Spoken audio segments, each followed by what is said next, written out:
The foreclosed McMansion at 1247 Magnolia Drive sat like a corpse in the moonlight, its windows dark and lifeless. I pulled my Toyota into the circular driveway, gravel crunching under the tires. Another late-night appraisal job. The bank wanted this property evaluated before dawn to avoid nosy neighbors and potential vandalism. Before we dive deeper into the story, I have one small request. Please subscribe, drop a like, comment, and hit that hype button to boost this channel so more people can discover these incredible Reddit stories. My name is Calvin Hayes, and I've been appraising real estate for 12 years. Not the most glamorous profession, but it pays well and gives me flexibility. At 36, I thought I had life figured out. Married to Renee for 8 years, decent house in the suburbs, steady income. The American dream, right? I grabbed my clipboard and flashlight from the passenger seat when my phone buzzed. A text from Renee. Don't wait up, teaching a late class at the studio, namaste. Something about that exclamation point felt wrong. Renee never used exclamation points in texts. She said they were spiritually aggressive. I checked the time, 11:47 p.m. What yoga class runs this late? I opened Instagram and searched for Renee's profile. Her latest story showed her at Sunset Beach, arm draped around some guy I didn't recognize. The timestamp read 43 minutes ago. Beach bonfire, cocktails, and definitely no yoga mats in sight. The comments section was a goldmine of suburban gossip. Girl, you look so happy. New boyfriend? Where's Calvin? Living your best life. You go, queen. I screenshot everything before the evidence disappeared. My hands weren't shaking, not yet. That would come later. For now, I felt oddly calm, like an appraiser discovering structural damage in a house. You document it, assess the cost of repairs, and decide if the property is worth saving. The guy in the photo looked young, maybe late 20s, with that carefully disheveled man bun and tribal tattoos crawling up his arms. His Instagram profile was public. Adrian Miller, spiritual entrepreneur and life coach. His bio read, helping souls align with their highest purpose. DM for private sessions, namaste, beautiful humans. I wanted to vomit. Instead, I got out of the car and walked toward the abandoned house. The lockbox combination was 4729. I'd memorized it from the work order. Inside, the house smelled like mildew and broken dreams. Perfect atmosphere for my current mood. My phone buzzed again. This time it was Mason, my friend from college who managed O'Malley's bar downtown.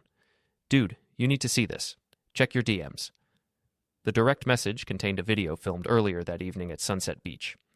Renee and Adrian were practically eating each other's faces while some acoustic guitar played in the background.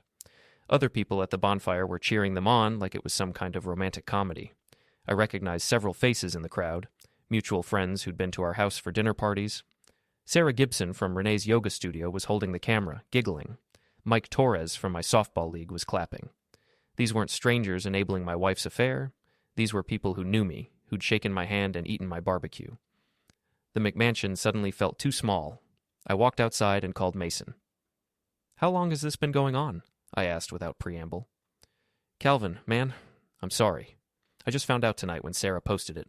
But listen, I heard some things at the bar last week. Some of Renee's yoga friends were talking about her spiritual awakening and how she'd found her twin flame. I thought it was just New Age bullshit. But now? Now it makes sense. I sat on the front steps of the foreclosed house, surrounded by withered landscaping and broken promises. How many people know? Probably half the yoga studio by now. You know how that crowd talks. I did know Renee's yoga friends treated gossip like a spiritual practice. They called it sharing energy or holding space for truth. What they really meant was spreading rumors while drinking overpriced kombucha. Thanks for telling me, I said. What are you going to do? Good question.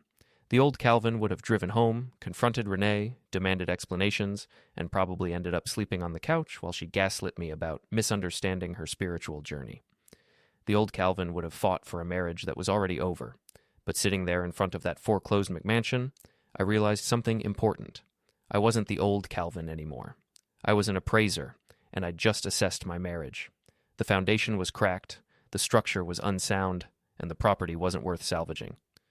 I'm going to do what I do best, I told Mason. I'm going to evaluate the situation, document everything, and make some strategic decisions. That sounds ominous. No, it sounds professional. I hung up and went back inside to finish the appraisal. The house had good bones despite the neglect. With the right buyer and some investment, it could be beautiful again. Unlike my marriage, this property had potential.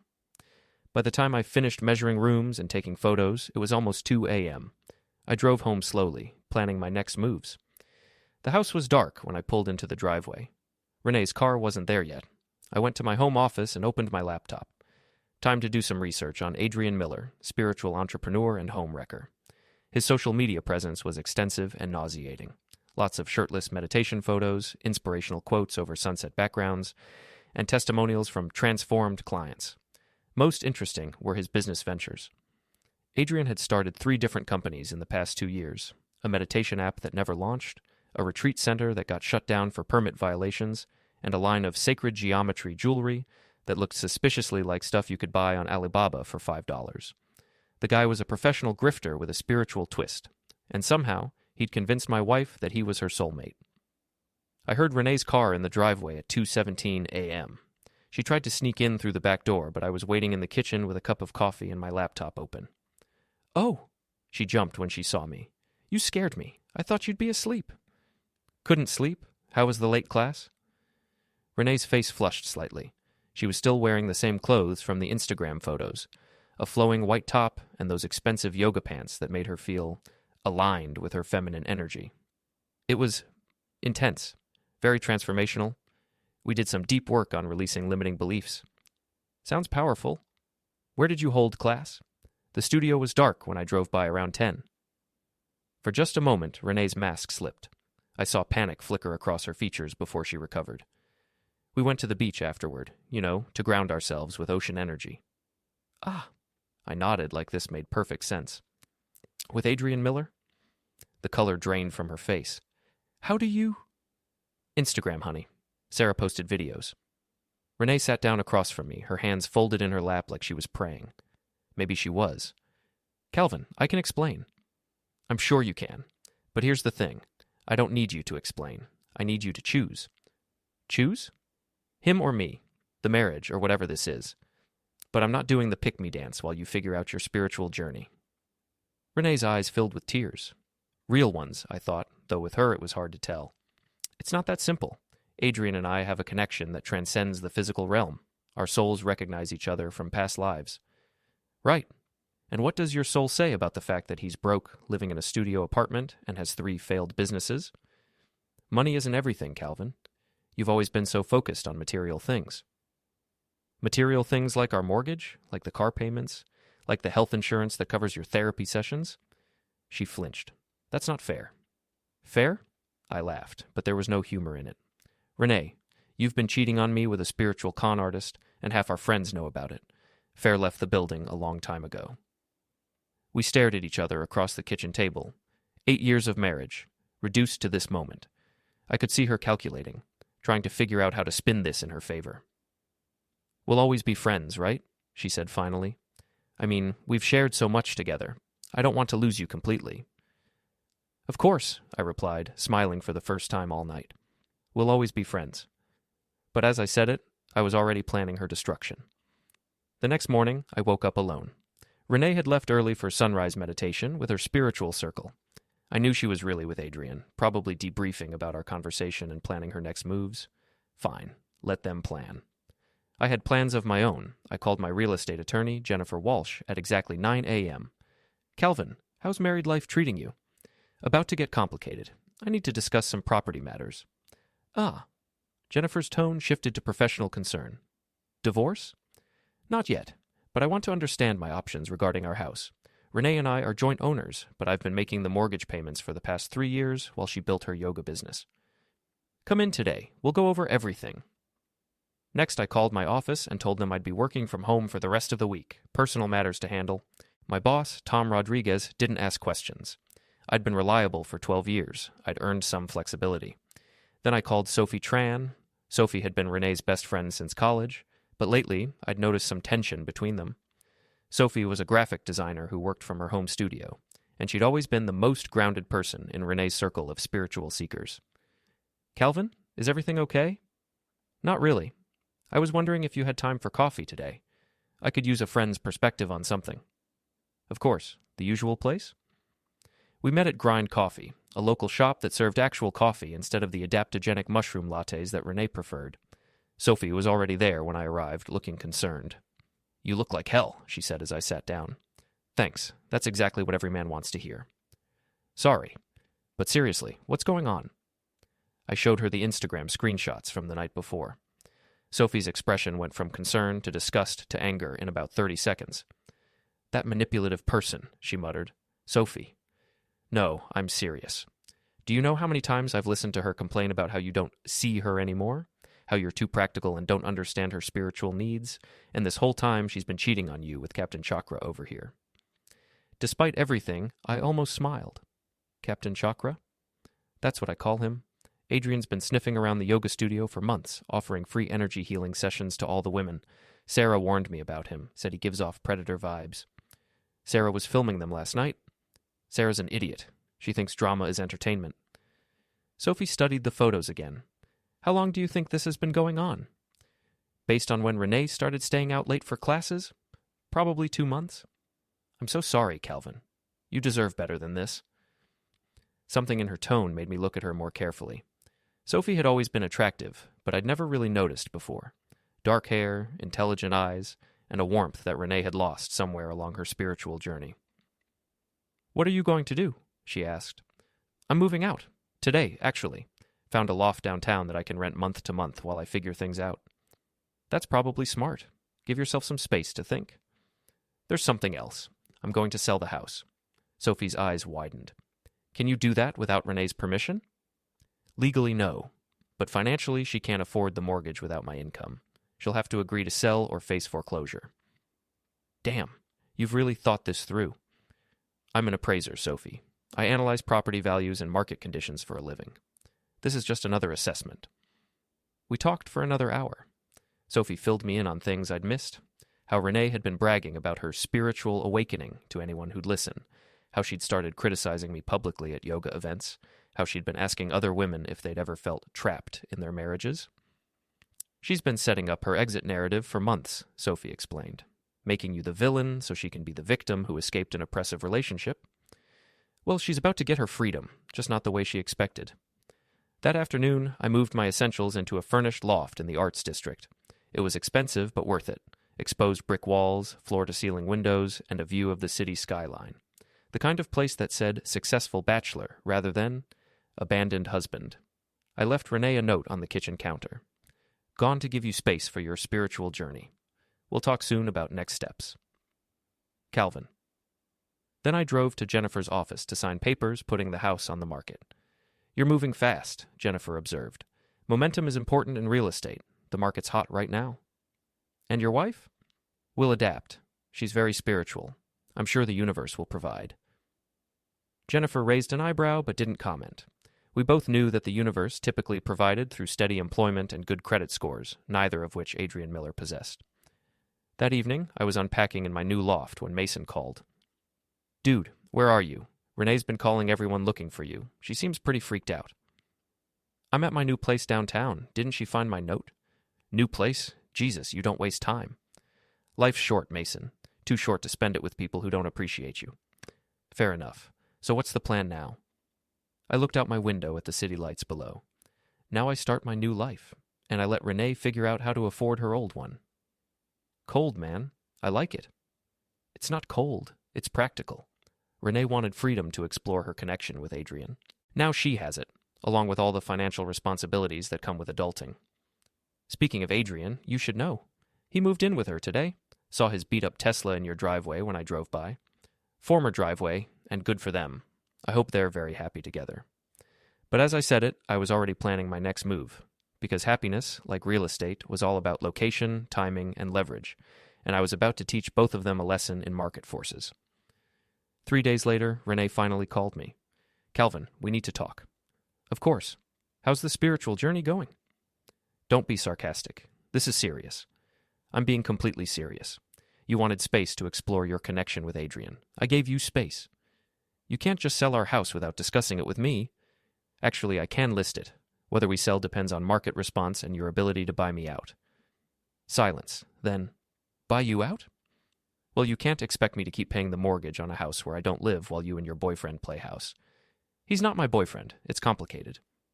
"Most spiritual connections are. Look, Renee, this is simple economics. The house costs $3,200 a month to maintain. Your yoga studio brings in maybe $1,800 on a good month. Adrian's income appears to be theoretical, so either you figure out how to cover the shortfall or we sell and split the proceeds. This is our home, Calvin. We built a life here. You built a life here with someone else. I'm just adjusting my investment portfolio accordingly. Another long silence. When she spoke again, her voice was smaller. Can we meet? Talk this through like adults? Sure. O'Malley's bar, tomorrow at 7. I don't really drink anymore. Could we meet somewhere more neutral? O'Malley's is neutral. It's public, well-lit, and serves excellent coffee if you're avoiding alcohol for spiritual reasons. Fine. But Calvin, don't make this harder than it has to be. Wouldn't dream of it. I hung up and immediately called Sophie. How do you feel about being my date tomorrow night? Date? Renee wants to meet at O'Malley's. I thought it might be helpful to have a friend there. You know, for moral support. Moral support. Right. Sophie paused. Calvin, are you using me to make Renee jealous? I'm asking a friend to join me for drinks while I have a difficult conversation with my estranged wife. If Renee interprets that as something else, that's her spiritual journey to navigate. Sophie laughed. You're getting scary good at this manipulation thing. I prefer to think of it as strategic communication. Whatever you call it, I'm in.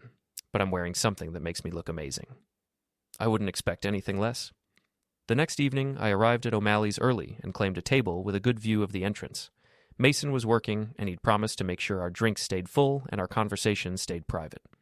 Sophie arrived first, wearing a black dress that definitely qualified as amazing. Several guys at the bar turned to look when she walked in. Damn, Sophie, trying to stop traffic? Just want to make sure I represent Team Calvin appropriately. Renee showed up 10 minutes late, accompanied by Adrian. I hadn't expected that, but it actually worked in my favor.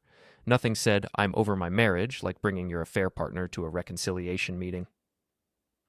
They approached our table cautiously. Renee looked nervous. Adrian looked like he was trying to project spiritual confidence, but mostly managed to look constipated. Sophie, Renee said coolly, I didn't expect to see you here. Calvin asked me to join him, moral support during a difficult time. Right. Renee's eyes narrowed. How supportive of you. We all sat down. Mason appeared immediately with drinks, beer for me, wine for Sophie, kombucha for Renee, and some kind of green smoothie for Adrian. So, I said, let's talk about the house. Calvin, I think we should discuss this privately, Renee said, glancing at Sophie and Adrian. Why? We're all adults here. Besides, Adrian's living there now, so he has a stake in the conversation. Adrian shifted uncomfortably. Actually, I'm just staying there temporarily while I transition between living situations. Right. How's that going, by the way, the transition? It's complex. I'm in the process of liquidating some investments to fund my next venture. Sophie snorted softly. Liquidating investments. Is that what we're calling unemployment now? Sophie, Renee warned. What? I'm just trying to understand the financial picture. Calvin's been supporting you for years while you built your yoga business. Now he's moved out, Adrian's moved in, and somehow the bills still need to get paid. Money isn't everything, Adrian said. There are more important things than material wealth. Like what? I asked. Enlightenment? Self-actualization? Because those things don't pay mortgages. You're being deliberately obtuse, Renee said. This isn't about money. It's about respect and communication. You're absolutely right. It is about respect. So let's communicate respectfully about the fact that you've been cheating on me for months, moved your boyfriend into our house, and now expect me to continue financing your spiritual awakening. The table went quiet. At the bar, Mason was pretending to clean glasses while obviously listening to every word. I never cheated on you, Renee said finally. Really? What would you call what's been happening with Adrian? A connection, a meeting of souls, something you could never understand because you're too closed off spiritually. Okay, so this soul connection, does it come with a business plan? Because the house payment is due in 2 weeks. Adrian leaned forward.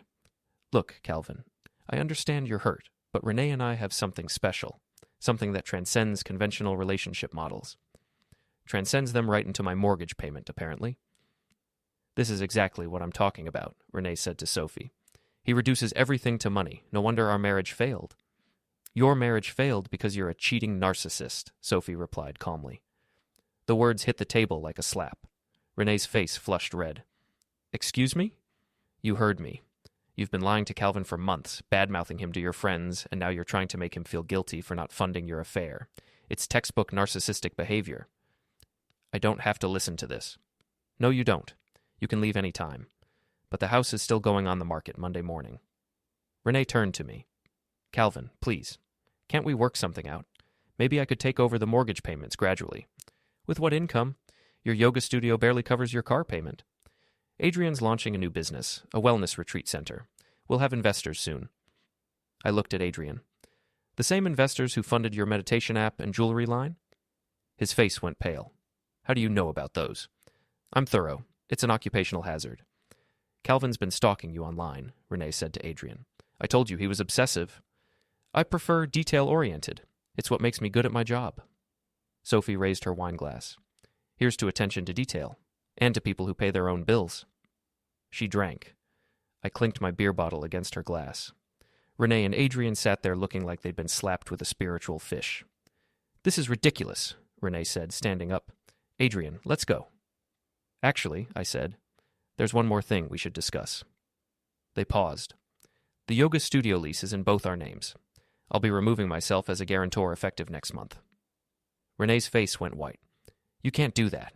I need you on the lease for the insurance rates. Not my problem anymore. You wanted independence. This is what independence looks like. Calvin, please. You're trying to destroy my life. I'm trying to simplify mine. There's a difference. They left without another word. Sophie and I finished our drinks in comfortable silence. That was brutal, she said finally. That was necessary. What happens now? Now they figure out how to be adults. And we... I paused, looking at her. What do we do now? We see what happens. No pressure, no expectations. Just two friends figuring things out. I like the sound of that. But as we left the bar together, I was already planning my next move. Because Renee and Adrian had just made a critical error, they'd underestimated me. And in real estate, as in life, underestimating the market was always expensive. 2 weeks later, the house had 3 offers above asking price. The market was even hotter than I'd anticipated. Renee was panicking. She'd been calling me daily, alternating between tears and threats. The yoga studio was struggling without me as a guarantor. Her insurance rates had doubled, and 2 of her biggest corporate clients had canceled their contracts when they learned about the ownership changes. Adrian's investor meetings had produced exactly $0 in funding. Apparently, his business plan consisted of inspirational quotes and a rough sketch of a meditation pavilion. Even the most gullible venture capitalists needed more than chakra alignment to write checks. I was in my loft, reviewing the purchase offers, when Sophie knocked on my door. Busy? She asked. Never too busy for you. Come in. She was carrying a bottle of wine and wearing jeans and a sweater that made her look effortlessly beautiful. Over the past 2 weeks, we'd been spending more time together. Coffee dates, walks downtown, long conversations about everything except my imploding marriage. How are the offers looking? She asked, settling onto my couch. All above asking. We could close in 30 days if Renee agrees to terms. Will she? She doesn't have a choice. The mortgage payment bounced last week. Sophie winced. Ouch. Yeah, turns out Adrian's liquidated investments were actually maxed out credit cards. He's been using Renee's accounts to float his lifestyle. How do you know all this? Sarah from the yoga studio. Renee confided in her during a particularly dramatic breakdown. Sarah thought I should know. I thought Sarah was Team Renee. Sarah's team drama. She doesn't care whose side she's on as long as there's gossip to share. Sophie opened the wine and poured 2 glasses. So what's next? Next, I wait for Renee to realize that spiritual connections don't pay bills. Should be any day now. As if summoned by our conversation, my phone rang. Renee. Calvin, we need to talk. Tonight. We've talked. You need to sign the sale papers. Please, just give me one more chance to explain. Explain what? How Adrian's going to manifest mortgage payments through meditation? He's gone, okay? Adrian left yesterday. I put the phone on speaker so Sophie could hear. Left for where? I don't know. He said the energy between us had become too complicated, took his stuff and disappeared. Sophie rolled her eyes. I suppressed a smile. I'm sorry to hear that, Renee. Breakups are hard. Don't be condescending. I know I made mistakes, but we can fix this. We can go to counseling, work through our issues. Our issues? Renee, you cheated on me, moved another man into our house, and spent our savings on his failed business ventures. There's no our in any of that. I was confused, going through a spiritual crisis, but I'm clear now. I want to save our marriage. Too late. I've moved on. With Sophie, I looked at Sophie, who shrugged and nodded. That's really none of your business anymore. She was supposed to be my friend. She was your friend, right up until you started treating her like a therapist while you planned your affair. Calvin, please, I'm begging you, don't sell the house. I'll figure out the payments somehow. How? The yoga studio's failing. Adrian cleaned out your accounts, and you have no other income. I'll get a job, a real job. Doing what? Your resume has an 8-year gap filled with yoga certifications and spiritual retreats? Silence on the other end, then quiet crying. I messed up, Calvin. I know I messed up. But 8 years of marriage has to count for something. For a moment, I almost felt sorry for her. Almost. It does count for something, Renee. It counts for half the proceeds from the house sale, which, given current market conditions, should be enough for you to start over somewhere else. I don't want to start over. I want my life back. Your life back? Which life? The one where you were married to me, or the one where you were sleeping with Adrian? That's not fair. Fair? You want to talk about fair? I stood up, pacing to the window. Fair would have been talking to me about your unhappiness instead of sleeping with someone else. Fair would have been asking for a divorce before moving your boyfriend into our house. Fair would have been not spending our savings on his bullshit business ideas. I said I'm sorry. Sorry doesn't pay the mortgage, Renee. Sorry doesn't undo the humiliation of finding out about your affair from Instagram. Sorry is just a word you use when you get caught. More crying. Sophie was watching me with a mixture of sympathy and admiration. The closing is scheduled for next Friday, I continued. You can sign the papers and take your half, or you can let the house go into foreclosure and get nothing. Your choice. Calvin, I hung up. Sophie was quiet for a moment, then, feel better? Actually, yeah, I do. Good. You've been too nice about this whole thing. Have I? Calvin, she cheated on you, publicly humiliated you, and tried to steal your house. The fact that you're splitting the proceeds 50-50 makes you a saint. Or an idiot. No, a saint. An idiot would take her back. We drank wine and ordered takeout Chinese food. Sophie curled up against me on the couch while we watched a movie, and for the first time in months, I felt genuinely happy. Not vindicated or satisfied with my revenge, just happy. Can I ask you something? Sophie said during a quiet moment. Anything. When did you know your marriage was over? Really over? I thought about it. That night at the foreclosed house, when I saw the Instagram photos, but not because of the cheating. No? No, because of how stupid she looked.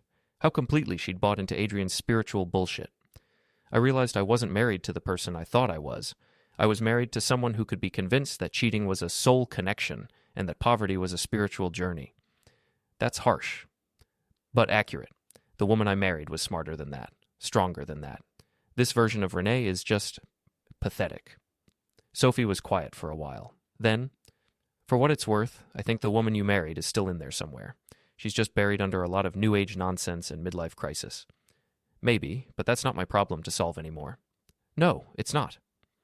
My phone buzzed with a text from Mason. Dude, you need to see this. Check Renee's Instagram. I opened the app. Renee had posted a long, rambling story about toxic masculinity and financial abuse. She was painting herself as a victim of my controlling behavior and asking for donations to help her escape an oppressive situation.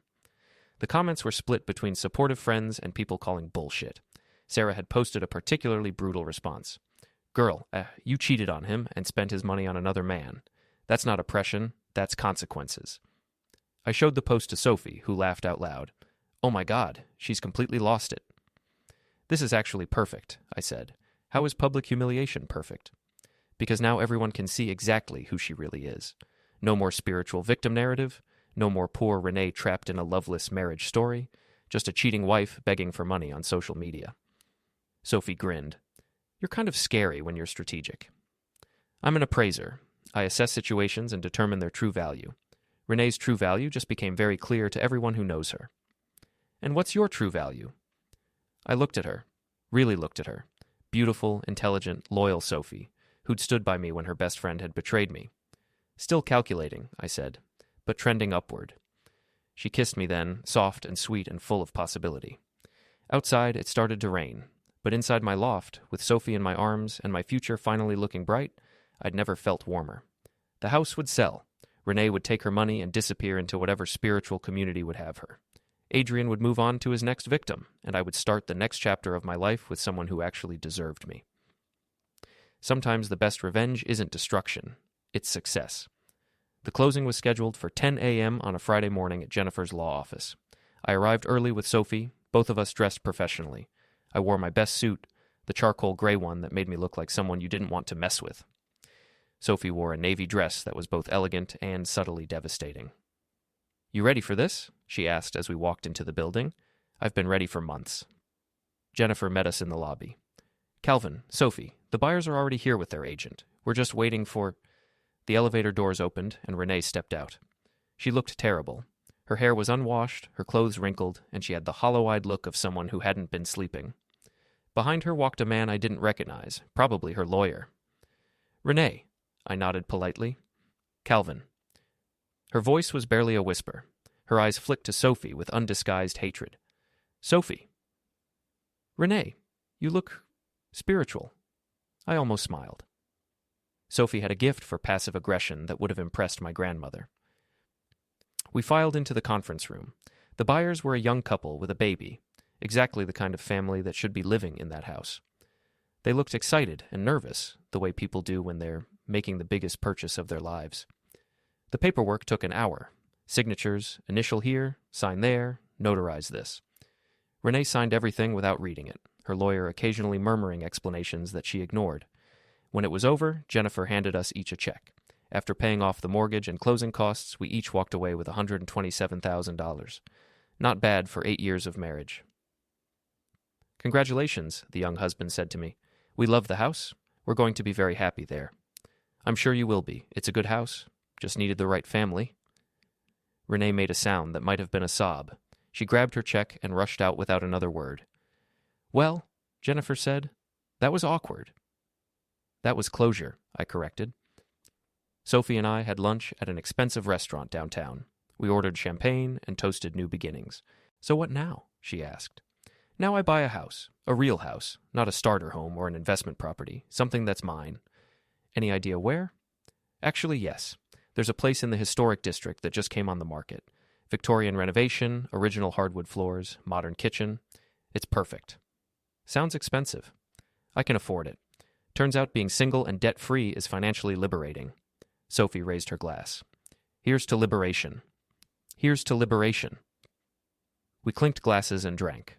Around us, the restaurant buzzed with the conversation of successful people doing successful things. I felt like I belonged there in a way I never had when I was married to Renee. My phone buzzed. A text from Mason. "Dude, you need to see this. O'Malley's now." "What's wrong?" Sophie asked, seeing my expression. "I'm not sure. Mason wants us to come to the bar. Says it's urgent." We paid the check and walked the 3 blocks to O'Malley's. It was the middle of the afternoon, so the place was mostly empty except for a few regulars and, sitting at the far end of the bar, Adrian Miller. He looked even worse than Renee had. His man bun was gone, replaced by a buzz cut that made him look like a lost teenager. His tribal tattoos seemed faded, and his spiritual confidence had evaporated entirely. "Calvin," he called out when he saw me. "Just the man I wanted to see." Mason appeared at my elbow. "He's been here for 2 hours, drinking and talking about you. I thought you should know what he's saying." "What's he saying?" "See for yourself." Sophie and I approached Adrian cautiously. He was drunk. Not falling down drunk, but definitely impaired. "Calvin, my friend, how are you enjoying your victory?" "I'm not sure what you mean." "Don't play dumb. You destroyed everything, didn't you? The house, the marriage, Renee's business. Very thorough." "I didn't destroy anything, Adrian. I just stopped paying for things that weren't my responsibility." Right. Very practical. Very calculated." He took a long drink of whatever he was having. It looked like whiskey. "You know what's funny?" he continued. "Renee thought you were weak. She said you were boring, predictable, a pushover who would never fight back. Apparently, she was wrong. Oh, she was very wrong. You're not weak at all, are you? You're ruthless." Sophie stepped closer to me. I could feel the tension in the room shifting. "Adrian, maybe you should go home and sleep this off." "Home?" He laughed bitterly. "I don't have a home. Got evicted from my apartment while I was playing house with your wife. Spent all my money trying to impress her, and now she won't even take my calls. I'm sorry to hear that." "No, you're not. You're glad. This is exactly what you wanted." He stood up, swaying slightly. Adrian was taller than me, but soft from years of yoga instead of real exercise. Still, drunk people were unpredictable. "You think you won," he said, pointing a finger at me. "But you didn't win anything. You just proved that you're as petty and vindictive as everyone else." "Maybe. But I'm petty and vindictive with $127,000 in the bank, and a beautiful woman who actually likes me. How's your spiritual journey going?" That was probably cruel, but I was tired of being the bigger person. Adrian's face flushed red. "You bastard." He took a swing at me, clumsy, telegraphed, the kind of punch that only works in movies. I stepped aside easily, and his momentum carried him past me. He stumbled, caught himself on a bar stool, and nearly fell. "Adrian," I said calmly, "you're drunk and embarrassing yourself. Go home." "I told you, I don't have a home." "Then go to whatever spiritual center or yoga retreat or meditation cave you crawled out of, but stop blaming me for your problems." "My problems? You ruined my life." "I didn't ruin anything. You did that yourself when you decided to sleep with a married woman and spend her money on your bullshit business ideas." Mason had moved closer, ready to intervene if things got physical. The few other customers were watching our drama with interest. "You want to know the truth?" Adrian said, his voice getting louder. "Renee never loved you. She told me all about your boring sex life, your obsession with money, your complete lack of spiritual awareness. She was planning to leave you anyway. I just gave her the courage to do it." Sophie made a sound of disgust. "God, you're pathetic." "Pathetic? I'm pathetic? Lady, you're sleeping with a man who destroyed his own wife out of spite." That crossed a line. I stepped forward, and Adrian instinctively backed up. "Careful, Adrian. You're about to say something you'll regret." "What are you going to do? Beat me up? Very enlightened." "No. I'm going to let you keep talking until everyone in here understands exactly what kind of person you are. Please, continue telling us about your spiritual connection with my wife." He looked around the bar, suddenly aware that everyone was listening. His spiritual confidence crumbled a little more. "This isn't over," he said weakly. "Yes, it is. You're a broke, homeless con artist who got outplayed by a boring real estate appraiser. It's been over since the day you moved into my house." Adrian grabbed his jacket and stumbled toward the door. As he reached it, he turned back. "You think you're so smart, Calvin, but you lost too. You lost 8 years of your life to a woman who never really loved you." "You're right," I said. "I did lose 8 years, but I gained something more valuable." "What's that?" "I learned what I'm worth, and it's a lot more than either of you ever realized." He left without another word. The bar was quiet for a moment, then conversation gradually resumed. Mason brought us drinks. "On the house. That was better than cable TV. Thanks, sorry for the drama." "Are you kidding? That's the best entertainment we've had all month." Sophie was quiet as we walked back to my loft. Finally, she spoke. "Do you think he was right about Renee never loving you?" I considered the question seriously. "Maybe, but if that's true, then I'm better off without her. And if it's not true, if she did love you but just got confused, then she made her choice and I made mine. Either way, we're where we're supposed to be." Sophie smiled. "Where's that?" "Moving forward. Together." That evening, we looked at the Victorian house I'd mentioned. It was even more beautiful than the photos. High ceilings, original moldings, a garden that someone had loved and tended for decades. "It's perfect," Sophie said as we stood in the master bedroom, looking out at the sunset through tall windows. "It could be, with the right person to share it." She turned to look at me. "Calvin Hayes, are you asking me to move in with you?" "I'm asking if you'd like to help me turn a house into a home." "That depends. Are you going to be boring and predictable?" "Absolutely. I'm also going to be loyal, honest, and financially responsible. If that sounds boring to you—" She kissed me before I could finish the sentence. "It sounds perfect," she whispered against my lips. 6 months later, we were married in the garden of our Victorian house. It was a small ceremony, just close friends and family. Mason was my best man. Jennifer was Sophie's maid of honor. Renee wasn't invited, obviously. I heard through the gossip network that she'd moved to California to join some kind of spiritual commune. Adrian had apparently moved on to his next victim, a recently divorced real estate agent in Florida. As for me, I was exactly where I wanted to be, married to someone who appreciated me, living in a house I loved, with a business that was thriving and a future that looked bright. Sometimes people ask me if I regret how things ended with Renee, if I feel guilty about the way I handled our divorce. The answer is simple. No. I gave Renee exactly what she said she wanted, freedom to explore her spiritual journey without my boring, practical interference. The fact that freedom turned out to be more expensive and less fulfilling than she expected wasn't my problem to solve. I'm not a vindictive person by nature, but I am a thorough one. And when someone tries to take advantage of me, I respond accordingly. In real estate, we have a saying, location, location, location. But in life, I've learned it's more about timing, leverage, and knowing your worth. I knew my worth. Renee and Adrian underestimated it. That was their mistake, not mine.